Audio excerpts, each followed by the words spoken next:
My name is Sara Joyce. I'm a board member of the Toronto Knitters Guild and their treasurer.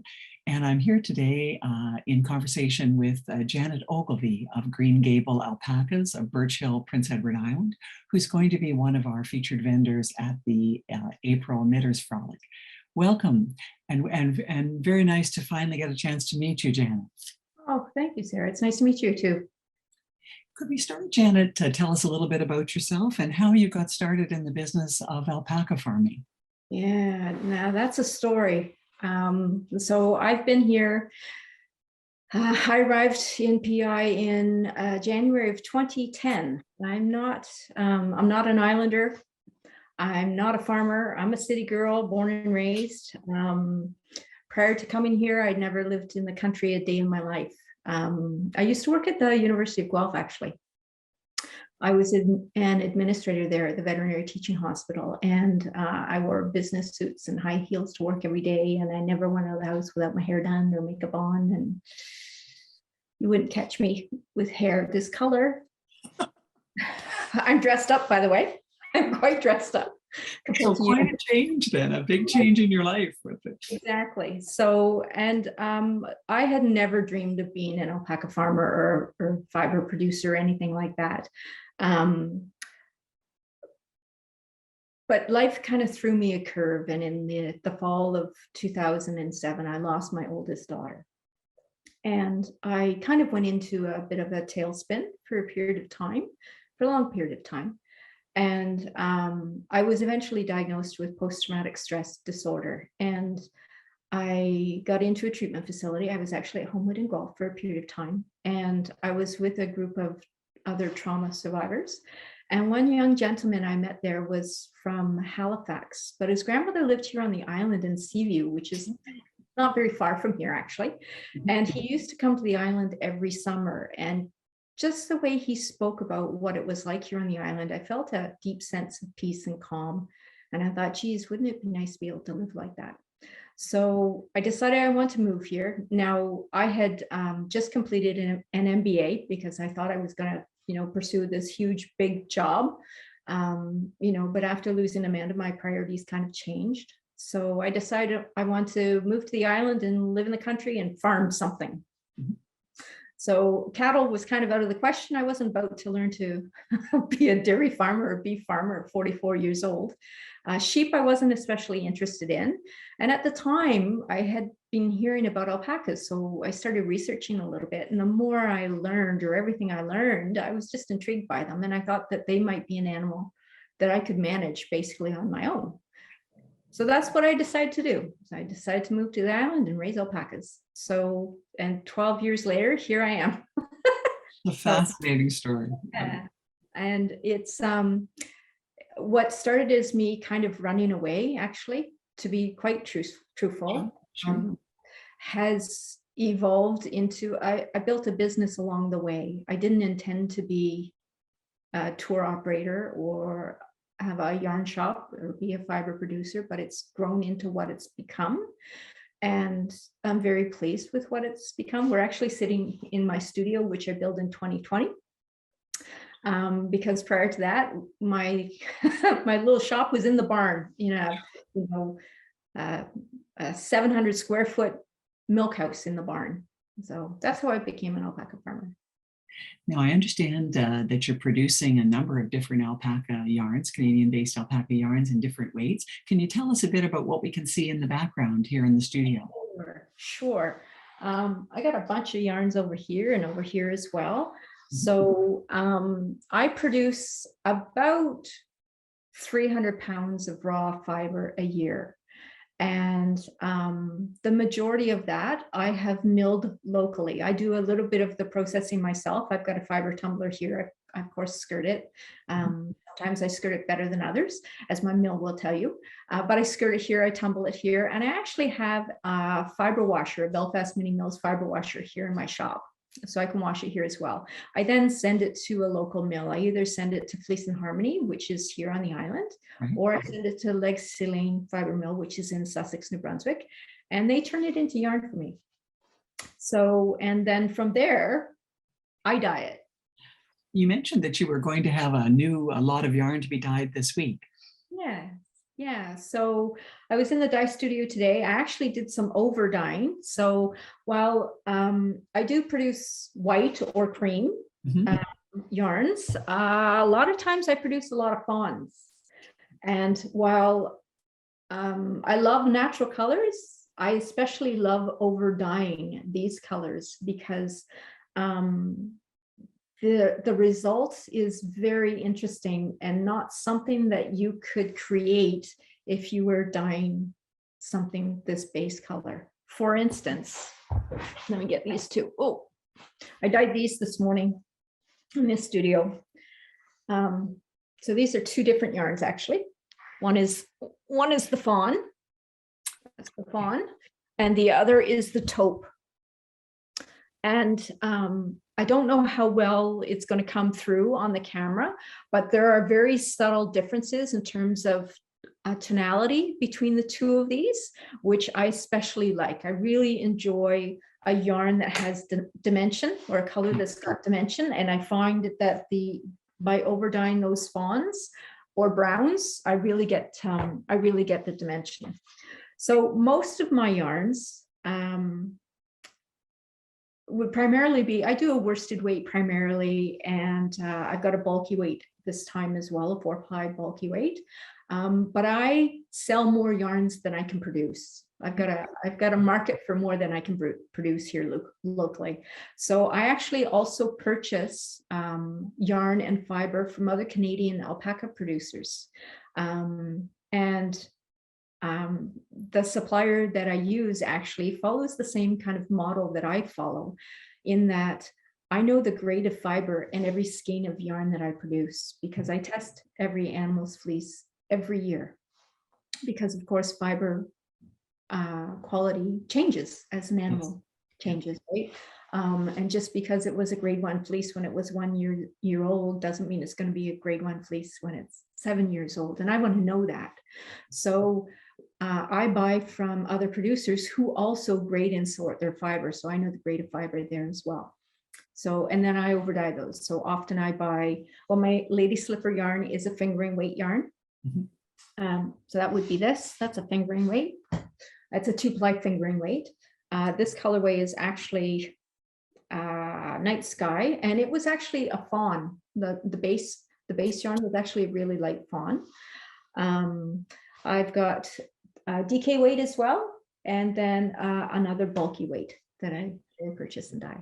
Interesting. I was looking through some of the yarns on your website, and I was really struck with the depth and warmth of color. I mean, you're doing an extraordinary job. It never occurred to me that it was because it was overdying other shades underneath, but they really glow off the page. Yeah. Well, I have to show you something. Hold on. This is my favorite overdye.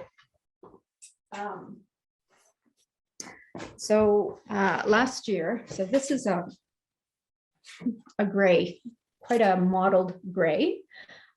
So it's actually a combination. I don't have any gray animals, but it's a combination of white fleeces, a black fleece, and some really dark brown fleece. So it gave me this beautiful heathered gray, and it on its own is stunning. But I decided to overdye it, and I chose a spruce to overdye it. Oh, it's gorgeous. Like a real juniper green, a dark. Yeah, a red to overdyed as well. And as I said, I'm not sure the color's really coming through on the screen, but the depth, I enjoy overdying. I'll just leave it at that. What would you say is your most popular yarn or most popular product that you sell? So my worsted weights tend to be pretty popular because they're typically a quick knit. You know, that being said, I've got a lot of clients who really enjoy the fingering weight. The fingering weight is 100% alpaca, and it is lovely for shawls and lace work. Yes. And it is it's easy to work with. It doesn't split as well, which I really kind of like, and it's quite generous. There's about 340 meters, about 370 yards per skein, so it's big enough. You get quite a nice triangular shawl out of with just one skein. And you'd think the fingering weight would be perfect for shawls because alpaca is so warm for its lightweight, right? I mean, it's ideal. Yeah. And knitting with it is absolutely a sensory experience, right? It is, absolutely. Absolutely. Yeah. Is there a product that you think is the most overlooked or that hasn't yet been appreciated the way you think it should be? Oh, it's interesting. I find you mentioned you've looked at my products on the website and you've seen the colors and they're coming through nicely for you, which is wonderful. But I find that it can be hard to convey what I produce because it is tactile. Yes. Yeah. It's very, very tactile. And that is what differentiates my yarn from other yarns, is the tactile. It's because I measure it and I use that information not only in deciding how to design my yarns, but also in my breeding decisions. Yes. That kind of sets it apart. So for you, the return to an in-person fiber event would be huge because people would have the chance to fondle your yarns in person. Exactly. So to fully appreciate alpaca, you really have to touch it and feel it. And I go through an exercise here with clients. I see about 3,000, 3,500 visitors a year, typically in the summer. The farm's open to the public. We do farm tours. And of course, we stop at the shop at the back end of the tour. And I go through different fiber samples. And we start with wool, sheep wool, and we progress through blends, alpaca sheep blends. And then within alpaca, we go through a whole grade from 6 to 1. And typically what happens is, when my clients first touch the alpaca, they're like, oh yeah, that's what I'm expecting. That's what I expect. I'm like, okay, but hold that thought. And then we go through the rest of them and they soon realize, and then we come back to the first alpaca and they realize there's a difference. Not all alpaca is created equal, but it does take time to be able to differentiate between the different grades. Yeah. Interesting. What have you enjoyed most about working with alpacas as animals, caring for them? They're a really interesting animal. As cute and cuddly as they look, they're not. They're not. They have personal space issues, and they like you to respect their personal space. And if you do, they'll reward you by coming into your space or allowing you to come into their space and coming nose to nose. I think what I like about them is, I'm kind of the same in that I've got my personal space that I like. So we respect one another, but they're incredibly intelligent. I watch them and I watch them interact with one another, and they've got brains in their heads. They really do. They come across, their intelligence and their quirkiness somehow comes across in the videos too on your Instagram site. Yeah, I think so. They definitely, I got lots of people here who say, oh my goodness, you got 40 of them. How do you tell them all apart? And I'm like, well, if you had 5 black cats, you'd be able to tell them apart. They definitely all have different faces and definitely have different personalities. I know them all by sight, by sound, often by their behavior. I've got a lot of white ones right now, and sometimes because some of the families, I've got a lot of animals from the same parents, so they often look similar, but I just need to see them behave. And I'm like, oh yeah, I know who you are now. What would you say you have enjoyed the least about working with alpacas? What have I enjoyed the least? We know so little about them, actually. Yeah. So from a veterinary care point of view, and even from a nutritional point of view, there really aren't that many camelids in the world. They're native to South America, of course, but there's only about 3.5 to 4 million animals in South America. That's not very many animals. It's really not. There's no medication, vaccine, drug anywhere that's labeled for use in camelids.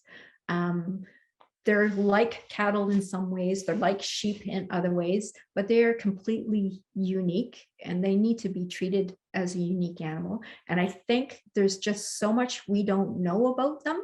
Yes.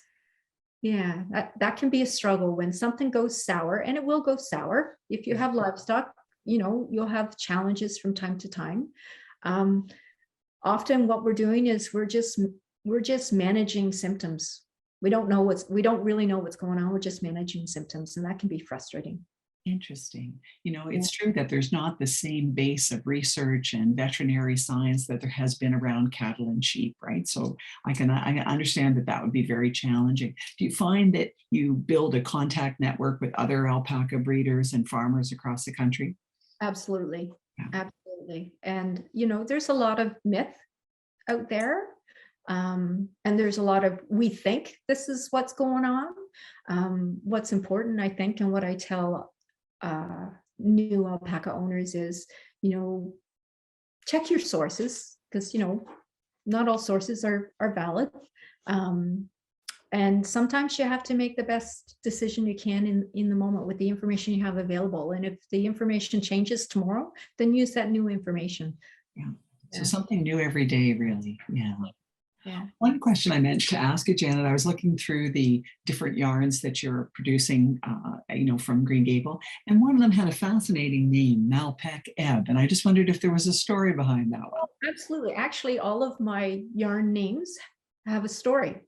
So Birch Hill is kind of, are the yarns that come from my animals, and Birch Hill is my community. So Royal Birch, and my home here is actually the original homestead of Dennis Birch, who is the founder of our community. So that's where this farm is situated. So that's where Royal Birch comes from. So at Lady Slipper, which is my fingering weight, is named for Lady Slipper Drive and the flower. The Lady Slipper flower, which is a wild orchid actually, used to be PEI's flower, and I live on Lady Slipper Drive. Wow. They grow wild in Northern Ontario, and I can remember being thrilled as a child to find one in the forest, because they are an orchid. They're rare and you weren't allowed to pick them, right? Because they're a species that there aren't very many of them. Yeah. And then Malpec. So Malpec Bay, the world's best oysters come from Malpec Bay, which is right across the street from me. So ebb and flow. My DK weight is Malpec Ebb, and my worsted is Malpec Flow. So that's where that name comes from. Fantastic. Yeah. What are you dreaming about perhaps creating next? What am I dreaming about creating next? Well, I'd like to do a little bit more of this kind of stuff. Mm-hmm. So this is the second year that I've had some of my fiber, some of my yarn. Once it's been turned into yarn, I've had it woven. Oh, it looks lovely. Can you tell me what that is on the model behind you? This is actually a shawl. This is actually a shawl that I've just styled in this way. But man, it gives me some great ideas. So woven rather than knit? Yes, that's hand woven. Yes. So I've got hand woven shawls, lap blankets, and scarves this year. And they do an incredible job. And they've done I've done natural colors. So in this particular scarf, I've got kind of the silver, the fawn, the light fawn, the dark fawn, and the taupe that's in here. So I'd like to do a little bit more of this, and actually maybe get into, designing something like that, like a coat. I wouldn't be able to do lots of them, of course, because I don't produce enough, but I think I'd like to try that next. Very interesting. Yeah. Do you draw the inspiration for the colors, natural colors, and the other tones? Do you draw that from the country around you, or from other sources of inspiration? So, I mean, the natural colors are what they are. So one of the great things I think about alpacas is the wide variety of natural colors. Alpacas come, well, depending on the country you live in, there are 22 recognized colors of alpaca in Canada. So that being said, there are kind of 5 basic color groups. So you've got the whites, the whites and ivories, if you will. You've got the fawns, and you can have light fawn and medium fawn and dark fawn. You've got the browns. I got some browns up here someplace, black, and then gray. And when you get to gray, you actually have 2 types of gray. You've got kind of the classic gray, where you would look at something and say, yeah, that's gray. That's gray. Or something called a rose gray, which actually looks almost red. It's a brown fiber with white fibers throughout, and that's considered rose gray. So what I really enjoy doing is taking those fawns and those rose grays and mixing them together to get a heathered type of yarn. Because not only will that yarn take the dye differently than, an ivory, but because it's heathered, because the fibers are different colors to begin with, we're going to get even more depth to that yarn, that finished dyed yarn. So that's what I enjoy doing. Produce a really unique color and depth of field. That's fantastic. So each lot is absolutely unique. It cannot be recreated. So despite the fact that I might use the same colorway to dye, because it's a different lot, the base is different, it's going to look different. So it's really important if you're planning a big project that you make sure you get enough, because while I'll make the same color the following year, the base yarn won't be the same. Janet, is there anything special that you're planning to produce for the Frolic event itself? Oh, yeah. Thank you for asking. Actually, I'm offering 10% off for all Frolic attendees on all of my yarns. Fantastic. Well, you've got one customer right here. I'd like to thank you so much for taking the time to talk to us today. I mean, it's a fascinating business, and I've really found it inspiring to see how you've created the colors on the different yarns that you produce. So thank you again for your time today. And we look forward to seeing you at the Frolic in April. Okay, I look forward to it too. Thank you so much, Sarah. Thank you, Janet. Bye-bye. Bye-bye.